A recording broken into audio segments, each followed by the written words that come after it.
Hello students, ये IPO mains का question है 2022 का। काफी अच्छा क्वेश्चन है प्रॉफिट लॉस डिस्काउंट चैप्टर से। तो मैं इस क्वेश्चन को पहले समझाता हूँ। तो इस क्वेश्चन में क्या है, दो केस बन रहे हैं। जो फर्स्ट केस दिया है उसी फर्स्ट केस को थोड़ा सा चेंज करके सेकंड केस बनाया है।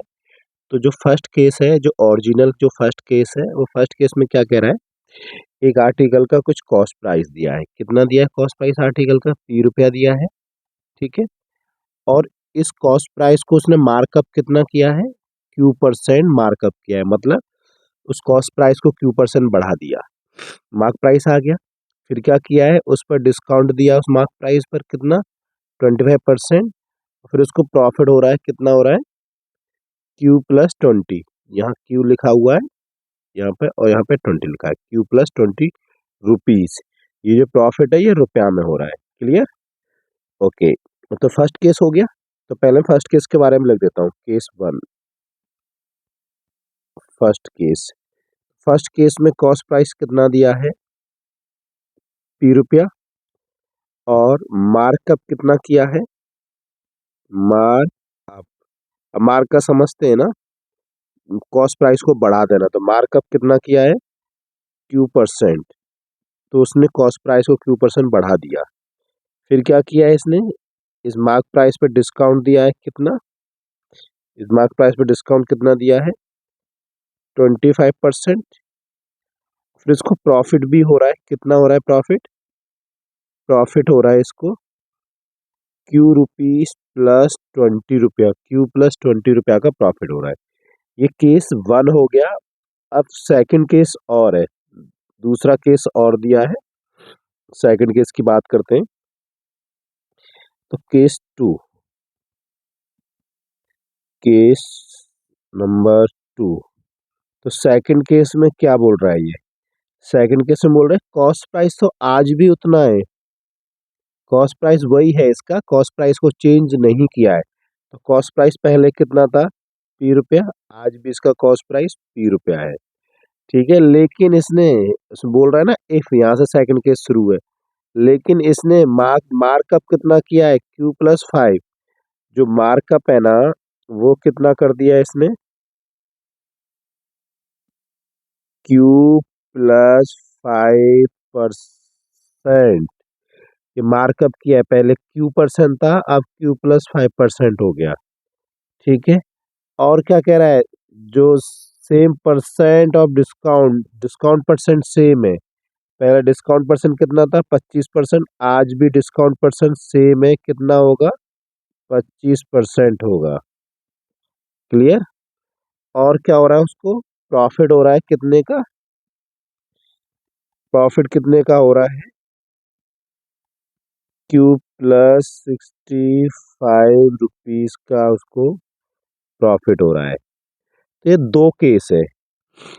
अब इन दोनों केस से क्या करने जा रहे हैं, हम इक्वेशन बना रहे हैं। केस नंबर 1 से इक्वेशन आएगी और केस नंबर 2 से भी इक्वेशन आएगी। पहले हम 1 से इक्वेशन बनाने जा रहे हैं। यहाँ तक ये क्वेश्चन था, हम सॉल्व करने जा रहे हैं।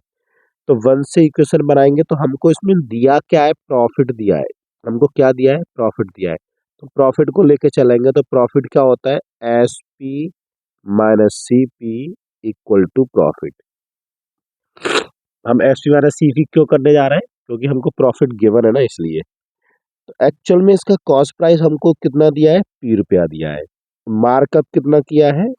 Q%। तो कॉस्ट प्राइस ₹P और इसको Q% एवब कर किया है मार्कअप। तो मार्क प्राइस कितना आ गया? 100 प्लस Q% अपॉन 100। ये मार्क प्राइस आ गया। इस मार्क प्राइस पे डिस्काउंट दिया कितना? 25। इस 25 का मतलब क्या होगा? 1/4। तो 1/4 डिस्काउंट है, तो सेलिंग प्राइस कितना है? 3/4। सेलिंग प्राइस कितना है? 3/4। तो सेलिंग प्राइस आ गया। अब इसमें से कॉस्ट प्राइस को माइनस कर दूं, कितना है? ₹P। तो सेलिंग प्राइस में से कॉस्ट प्राइस माइनस कर दिया तो ₹P। तो अब क्या आ गया? प्रॉफिट आ गया। प्रॉफिट कितना दिया है? Q+20। तो यहाँ से ये इक्वेशन आ गई। क्लियर? ऐसी सेकंड से इक्वेशन बनेगी। सेकंड में भी हम क्या करेंगे? SP-CP equal to profit. क्यों? हमको प्रॉफिट दिया है इसलिए हम प्रॉफिट निकालेंगे। तो S P minus C P. तो एस पी निकालने के लिए पहले ना मार्क प्राइस निकालो। कॉस्ट प्राइस हमको दिया है पी रुपया और मार्क प्राइस कितना होगा 100 प्लस क्यू प्लस 5। क्यों? और आज इसने Q+5% एवव किया है ना 100 से, तो इसलिए Q+5 जुड़ जाएगा। ये मार्क प्राइस आ गया। और डिस्काउंट परसेंट कितना है? आज भी 25% है। 25% मतलब 1/4 है। तो 1/4 डिस्काउंट है तो कितने में बेच रहा है? 3/4 में बेच रहा है, तो ये सेलिंग प्राइस आ गया।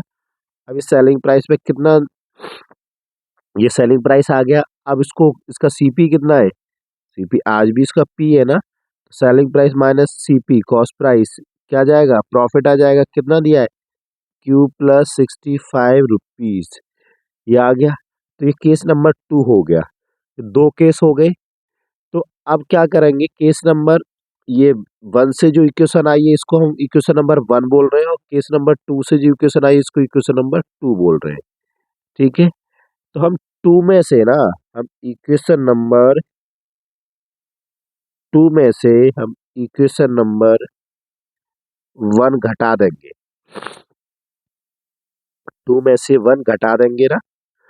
तो अब सबसे बड़ी बात क्या है ना, इस इक्वेशन नंबर 1 और 2 का क्या करना चाहिए? घटाना चाहिए, माइनस करना चाहिए, या डिवाइड करना चाहिए? यही समझने वाली बात है। देखो, इक्वेशन नंबर 1 और 2 में बीच में कहीं प्लस माइनस का साइन है? हाँ है। प्लस माइनस का साइन है तो ये डिवाइड करना ठीक नहीं है, तो इसको माइनस करना ठीक है।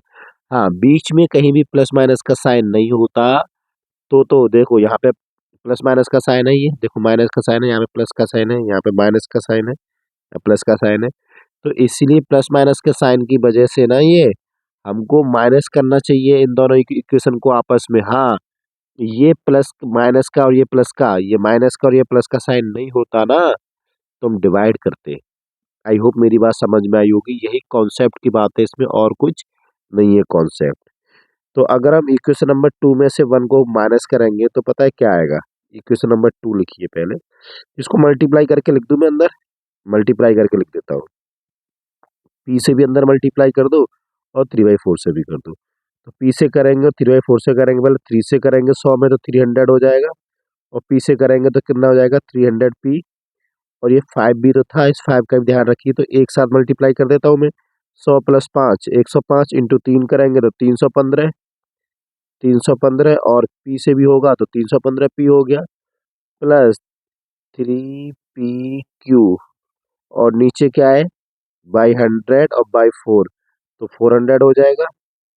ये 400 हो गया नीचे, minus P equal to Q+65। तो ये सेकंड इक्वेशन हो गई मल्टीप्लाई करने के बाद। फर्स्ट इक्वेशन में भी ऐसे ही, जैसे सेकंड मल्टीप्लाई किया है ना, वैसे ही फर्स्ट में भी मल्टीप्लाई करो अंदर। 3/4 का मल्टीप्लाई करो, पी का मल्टीप्लाई करो। 3/4 और पी का मल्टीप्लाई करेंगे तो क्या हो जाएगा? 300 P plus 3 PQ upon 400 minus PQ+20। ये फर्स्ट इक्वेशन से आ गया। तो इसको माइनस करेंगे ना हम, क्या करेंगे? माइनस करेंगे। तो माइनस करते समय क्या होगा भाई? साइन चेंज हो जाएगा। साइन क्या हो जाएगा? चेंज हो जाएगा। तो 315 में से 300 गया तो कितना बचा? 15 बचा। 3 PQ में से 3 PQ गया, पूरा पूरा कट गया, डिवाइड में क्या है? 400। ये 15 P था। क्लियर? और ये माइनस का और ये प्लस का कट गया, ये माइनस का और ये प्लस का कट गया। ये 65 माइनस 20 कितना आ गया? 45। आई होप यहाँ तक समझ में आया होगा। तो 15 से 45 को कितनी बार कैंसिल आउट होगा? 3 बार। और पी का वैल्यू कितना आ जाएगा? 3 इंटू 400 करेंगे तो 1200। तो पी का वैल्यू 1200 आ गया। जैसे पी का वैल्यू आया वैसे अब क्यू का वैल्यू निकालने जा रहे हैं। तो फर्स्ट में रख दो या सेकंड में रख दो? मैं फर्स्ट इक्वेशन में रख देता हूँ क्यू, पी का वैल्यू। तो क्यू का वैल्यू आ जाएगा यहाँ से, तो फर्स्ट में रख दो। पी का वैल्यू कितना? 1200 into 100 plus Q upon 400 into 3/4 minus P का वैल्यू रखिए ना यहाँ पे 1200 प्लस क्यू प्लस 20। तो यहाँ से हम किसका वैल्यू निकालने जा रहे हैं? क्यू का वैल्यू निकालने जा रहे हैं।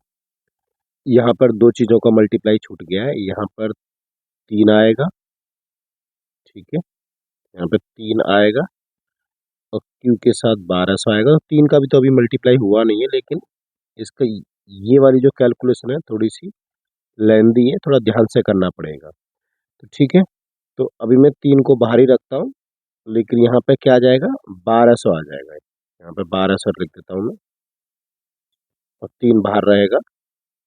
अब इसको सॉल्व करेंगे ना, तो सॉल्व करने पे आ जाएगा यहाँ पर 400 से कटेगा ये, और ये 3 और 3 300 और 3 बाहर था तो 900 और प्लस ये 400 3 बार कटेगा, 3 3 9 क्यू हो जाएगा, ये 1200। उसके बाद जो भी आएगा क्यू प्लस 20। तो यहाँ पे थोड़ा नहीं दिख रहा होगा आपको, तो मैं यहाँ लिख देता हूँ। यहाँ पे क्यू का वैल्यू आ जाएगा, यहाँ पे इधर 9 क्यू, इधर 300 बचेगा तो उधर चला जाएगा तो 320 हो जाएगा, उधर क्यू होगा तो इधर आ जाएगा तो 1 क्यू, तो ये 8 क्यू बराबर 320 और क्यू बराबर 40। तो ऐसे यहाँ से क्यू की वैल्यू 40 आ गई। अब क्या करेंगे हम? अब हम इसको या इसमें पुट करते हैं और देखते हैं कौन सी इक्वेशन सेटिस्फाई हो रही है। तो 0.25 पी का वैल्यू 1200 इक्वल टू 1.2 क्यू का वैल्यू 40 माइनस 13 का स्क्वायर, जो देखने से पता चल रहा है कभी नहीं आएगा ये सब।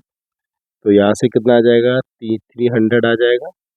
यहाँ से 48 माइनस, तो ये नेगेटिव में जा रहा है तो ये कैंसिल हो गया। अब सेकंड में रखते हैं, तो 0.5 इंटू पी मतलब 1200 इक्वल टू 15, क्यू मतलब कितना हो गया? क्यू हो गया भाई साहब 40।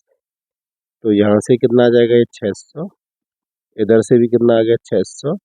तो 600 इक्वल टू 600 बराबर हो गया, तो ऑप्शन नंबर 2 हमारा सही है। तो यहाँ की कैलकुलेशन को थोड़ा ध्यान से करना, वो जगह कम थी तो इसलिए मैंने डायरेक्ट कर दिए, ज़्यादातर मैंने मेंटली कैलकुलेशन कर लिए, लिख कर कम किए। तो आई होप आपके समझ में आ गया होगा। तो हम इस चैनल पे केवल बैंकिंग की सीरीज चलाएंगे, कुछ और नहीं चलाएंगे।